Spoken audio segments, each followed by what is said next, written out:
whether their house was flooded or there's all these natural disasters that have happened, or there's gang violence, or there's all sorts of things that have prompted families to weigh the cost and decide that it's best to run and it's best to go up north.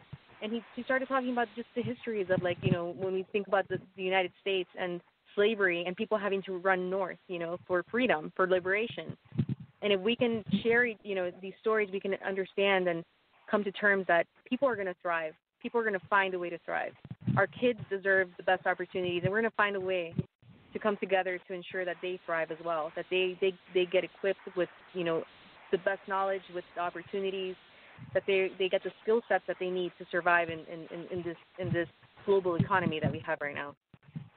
Yep, and one of the great things that I've definitely seen, there was an effort of what you're talking about, where somebody took an issue and put together a coalition of people that covered the spectrum. I mean, it was everything from the different mediums of artists to the different races of artists, was the kind of campaign that Monica's put together to try to make sure that our artist community is paid some sort of equitable wages, and that they're not getting short-shafted in the way that they are respected, and what she's been doing by going in front of the city council and doing this whole thing with the work sessions and those kind of meetings. Cause I went to a number of those. I think I went to about 5 or 6 of them, and it was just amazing the kind of people that she put together that were across the spectrum. They were, like I said, they were white artists, they were black artists, they were Latin artists, they were different artists from different parts of the community, and they were giving their perspective about that important issue.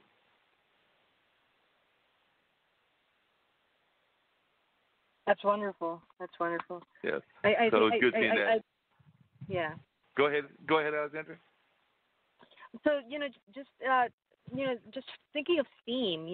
I told you, like, I'm invigorated by any initiatives that are about, like, science and being environmentally conscious people in this global planet, right? That is undergoing so much distress, and we're seeing, like, burning forests. We're seeing climatic change happening, climate change. And so with all these different things that are happening, art, how can we tap into our humanity? How can we look at each other's humanity? And it is art, it's music, it's painting, it's the artwork that just, reaches the soul. And so just thinking about these initiatives at STEM and moving towards STEAM, including art in there, helping kids find their expression. There are things that we can say in words, things that we can explain in words, but there's definitely something about kids drawing, putting into artwork their thoughts, their feelings. And I was thinking about, like, just the notion of trees, right? I have always loved trees. I got to tell you that growing up, like, I remember fighting my neighbors when I was in Honduras, and I was still, like, 3 or 4 years old. I just still remember that kids would get on the tree and pluck the eucalyptus leaves off of the tree, and I would just have this I would get in a fit, and I would say, leave the tree alone, like, leave the tree, that's my tree. But the ideas of how trees matter, and so we have the city doing this initiative of becoming working towards 100% renewable energy by 2050, getting to 80% by 2030. And then also planting more trees around Durham. I can talk about trees all day long, but there are people who are who are drawing, who are using artwork, who are talking about art. They're putting, just murals where they're, they talk about the roots, and they'll tap into culturally rich topics of, like, our roots. Where, what are our roots, and if we can even, get some more insight into who we are. And who we are to each other through looking at the art of trees and the branches and the expansion that we see with trees, and then also, like, knowing that you are grounded in your ancestors, you're grounded in the people who have paved the way for you, you're grounded in those traditions, you're grounded in so much richness that comes from that. It's expressing, expressing what we feel and what we see in art. And I welcome so much of those initiatives that are about letting kids express themselves and letting them share their stories in art. Yeah, because I cannot think of the name. I was actually trying to look it up right now, of the artist that actually was on the Grammys and was a flamenco artist, because I was just amazed at her performance and the way that she incorporated flamenco. But that was actually my first time, like I said, we were talking about earlier about getting away from some of those award shows, so I hadn't seen all the Grammys over the last couple of years. But that performance I wish I could think of the young lady's name, but she incorporated the flamenco, because that was part of her growing up, was that she grew up in a country that was a flamenco-based country. So she incorporated that into her artwork and was there performing among a national crowd and everything. So it was just amazing seeing that kind of performance at last night's Grammy Awards, as I was watching it on the TV show and everything. And like I said, I'm trying to find the name of that particular performer and everything. And while I'm doing that, if you would, real quickly, because we talked about that with the other two, and we did touch on that with you. And, of course, everybody's been talking about the sadness of Kobe and things of that nature. So I do want you to give your thoughts on that as well, because I know that probably really had to hit you really hard. Because, like you said, you had two kids. You have two kids of your own. So I can only imagine what it would have been like if you had heard that not just a significant other had passed away, but also one of your kids had perished in something like that as well. So I imagine that probably had to touch you as a mom very hard. Very sad times. I actually sat with my, he's my supervisor, but we're collaborating on a lot of things, and just sitting there with the grief, talking about grief and the fact that, these things happen and they touch us in many ways. We are affected by all the things that happen with Kobe Bryant. I mean, it's there's a general sadness, a general sadness about knowing that a young life was lost, and not just him, his family, right? Like his daughter, and it's just kind of sitting with that pain, and acknowledging the grief. I think one of the biggest things that we need to remember is that we need to make room for grief. That was our conversation today. Like we just keep at a pace where we're not even thinking. We're in go mode, and these things are happening, and it's like, we're not robots. I mean, we have hearts. We know that this is painful. We know that that it is a loss, a loss of life. And so as we were sitting there, we had a work meeting. We were talking about action items and all that. And then there was just a moment where, like, just acknowledging and knowing that this is happening. And, wherever you are, because we're in this together, because we are a part of this society, because we are in this place, and we have the connection to being, in the United States of America, and knowing that, that more than that, we're also just humans on this plane, on this earth. So even if there was somebody from, we started having those questions about when grief affects us, and when we start having that empathy and feeling that pain for people that are proximate to us.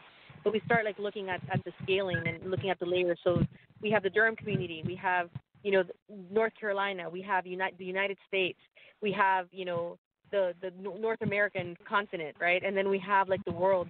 And so the question is, do we feel the same way when we hear of loss in other continents? And the reality is that because we are not connected to many communities over there, the way we experience grief is going to be different. But through TV, through social media, through YouTube, and being able to see Kobe Bryant, that there's a connection. There's a connection that people feel, and people are going to feel grief with the people they're most connected to. And social media has allowed us to get to see people where ages ago we couldn't do that. When things are happening in other continents, we may not know who they are. We just hear that, a young child drowned. We think about the African refugees that are going to Italy, and they're, the travesty of losing life. But we don't have faces to them. We don't get to see them. Our media is not really sometimes sharing those stories of who they are. So it's very interesting about how we handle grief, and and also just knowing that we have to make room for it. It's part of our humanity. I mean, we have to get all the feelings, feel all the feelings about this. Yeah, no doubt about that. If folks are interested in this, I want to get to both of you as we wind down in the next 5 minutes or so. If folks are interested in learning more about your campaign or how to help you with the campaign, what's the best website that they can reach out to you in order to make that happen? Yes, so AlexandraValladares.com. So it's Alexandra, D-R-A at the end, VALLADARES alexandravalladares.com. I'm also on Facebook, Alexandra Valladares for Durham School Board. And I have also a personal Facebook page, and, I can be reached in any of these pages. But my website is alexandravalladares.com. I really appreciate the support. This March 3rd is the primaries. That's the election day. So the primaries for other races is actually my election day.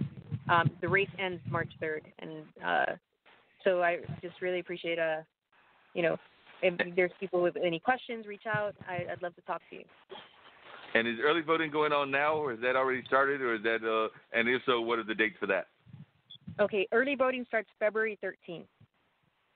Okay, so early voting will start February 13th. If you want to get out there and get that early voting and things of that nature, definitely I will try to get out there and help you with the campaign. I've already said that I would do that, and I will definitely let folks know that even here on this show that I'll definitely think that you're a good candidate for us. I'm looking forward to helping you in any ways that I can. And by the way, I do want to get to Daryl real quickly and get his contact information, any thoughts that you may have on his book. The singer that I was trying to remember was Rosalie. So she is a 26-year-old singer, and that's the young lady that incorporated flamenco in her performance and is originally from Barcelona, Spain. So I did find that information out. That is the young lady that I was trying to remember that performed last night at the Grammys. And like I said, definitely incorporated a lot with the flamenco style of dancing. Daryl, are you still there? No, Daryl stepped off, bro. All right, Daryl stepped off, but I will send everybody Daryl's contact information as well. Dean, while I'm looking that up real quickly, you got any final thoughts about how the show has gone and what we've learned today about Alexandria's campaign, what Garrett was talking about? It looks like we've had another smoking good show, as always. Next, we're going to have another theater person that I've known for a number of years.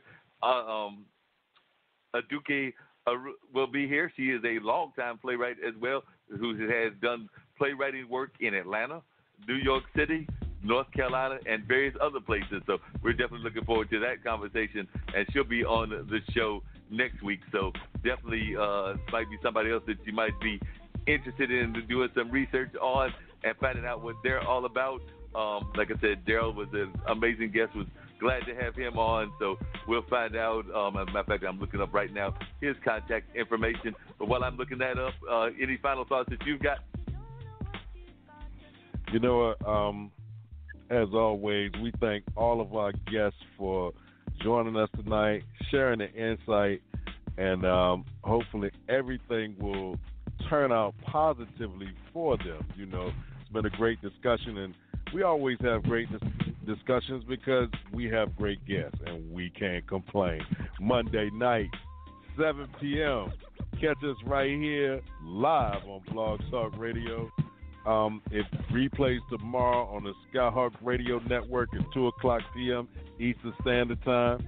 And if you miss those, catch us at Radio Public, iHeartRadio, Google Podcasts, Spotify, Spreaker, TuneIn, Stitcher, Podbean, Apple Podcasts, Podcast Addict, Castbox, and also right here at Blog Talk Radio. When you walk outside your front door, showtime in the world is your stage.